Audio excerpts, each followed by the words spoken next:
আসসালামু আলাইকুম। আজকে আমি অনেক দিন পর আসলাম একটি রেসিপি নিয়ে। আশা করি আপনারা সবাই ভালো আছেন। আর আমি আজকে নিয়ে এসেছি শিক কাবাব বা অনেকে বলে বিহারি কাবাব।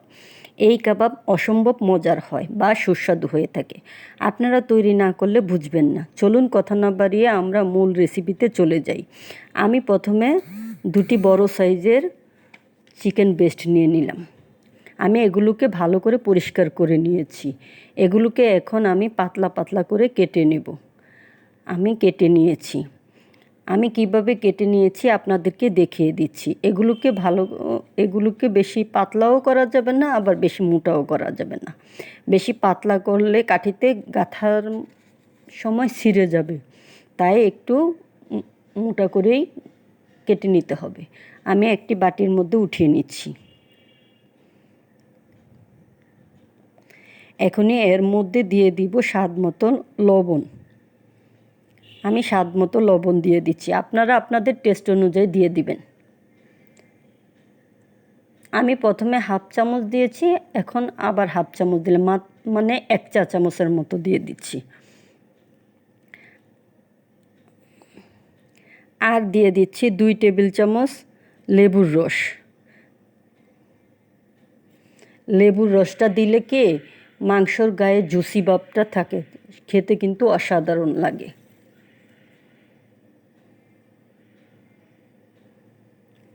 আমি ভালো করে লেবুর রসটা দিয়ে হাত দিয়ে মাখিয়ে রেখে দিব 5 মিনিটের জন্য। আপনারা রেসিপিটা না টেনে পুরাটা দেখার চেষ্টা করবেন, তাহলে আপনাদেরটাও ঠিক আমার মতোই হবে। আমি হাত দিয়ে ভালো করে মেখে এখন 5 মিনিটের জন্য ঢেকে রেখে দিচ্ছি। আমি কিছু পেঁয়াজের বেরেস্তা করে নিয়েছি। আমি এখানে হাফ কাপের মতো পেঁয়াজ বেরেস্তা করে নিয়েছি। আর দিয়ে দিব হাফ কাপের পরিমাণ টক দই। আমি এই দুটোকে একসাথে ব্লেন্ড করে নেব।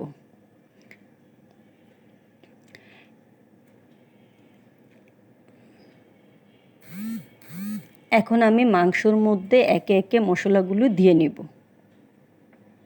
প্রথমে দিলাম 1 চা চামচ মরিচের গুঁড়া, উঁচু করে দিলাম 1 চা চামচের মতো গরম মশলার গুঁড়া, মানে 1.5 চা চামচের মতো হবে। আর দিয়ে দিব 1 টেবিল চামচের মতো আদা রসুন বাটা,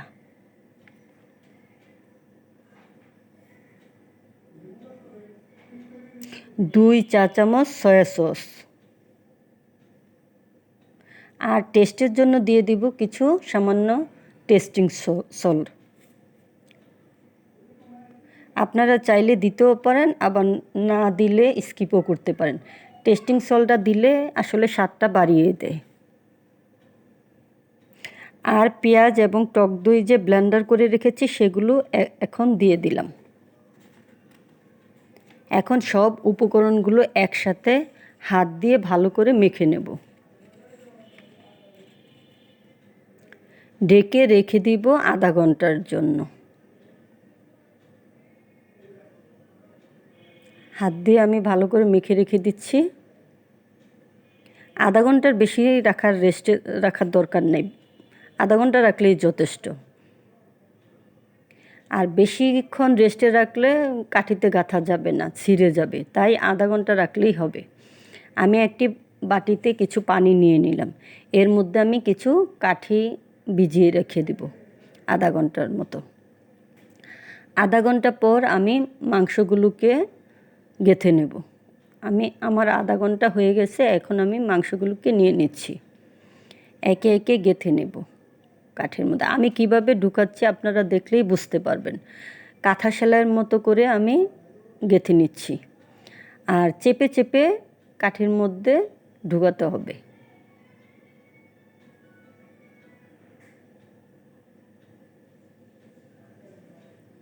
ধৈর্য সহকারে আপনাদেরকে গেঁথে নিতে হবে।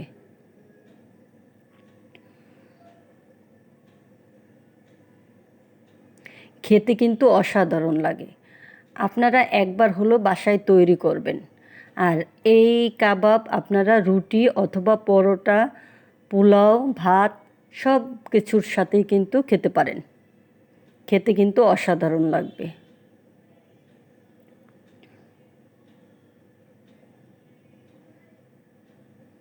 আমি সবগুলো ভালো করে গেঁথে নিচ্ছি।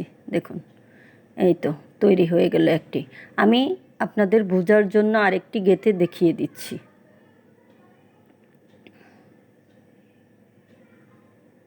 টাইট টাইট করে লাগিয়ে নিলে খুলে যাবে না, তাই টাইট করে গেঁথে নিতে হবে।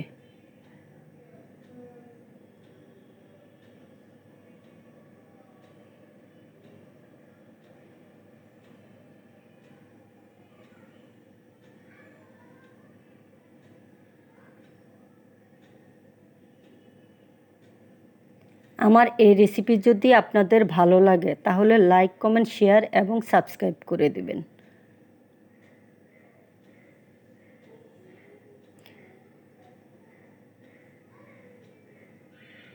দেখুন, আমি টাইট টাইট করে গেঁথে নিচ্ছি, আস্তে আস্তে করে গেঁথে নিচ্ছি। হ্যাঁ,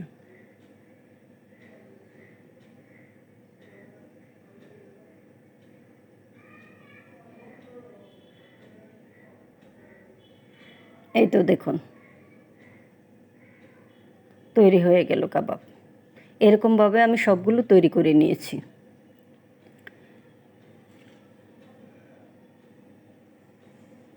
সবগুলো তৈরি হয়ে গেছে। এখন আমি চুলায় একটি প্যান বসিয়ে ভালো করে গরম করে নেব। আমি চুলায় একটি প্যান বসিয়ে দিলাম, তার মধ্যে দিয়ে দিলাম কিছু সরিষার তেল। তেলটাকে আমি হাতুড়ি ধরে ঘুরিয়ে দিব যাতে সারা প্যানের গায়ে লাগে। হাতলটা ধরে আমি ঘুরিয়ে দিচ্ছি। দেখুন, এখন আমি কাবাবগুলোকে দিয়ে দিব। আর গাদাগাদি করে দিতে যাবেন না, তাহলে কিন্তু একটার গায়ে আরেকটা লেগে নষ্ট হয়ে যাবে। তাই অল্প করে ভেজে নেবেন। আমি প্রথমে 4টি দিয়ে দিচ্ছি, পরে বাকিগুলো দিয়ে দিব।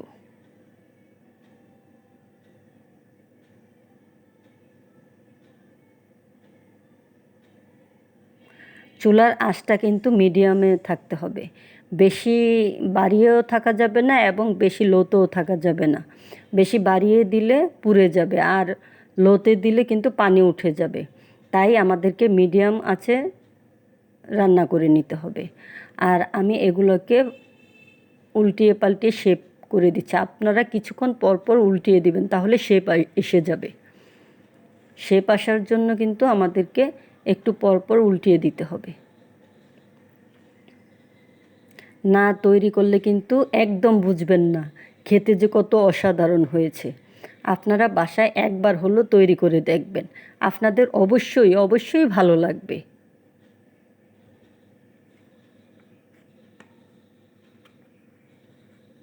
আমি একটু পুরা পুরা করে ভেজে নেব, আপনারা আপনাদের পছন্দ মতো ভেজে নেবেন।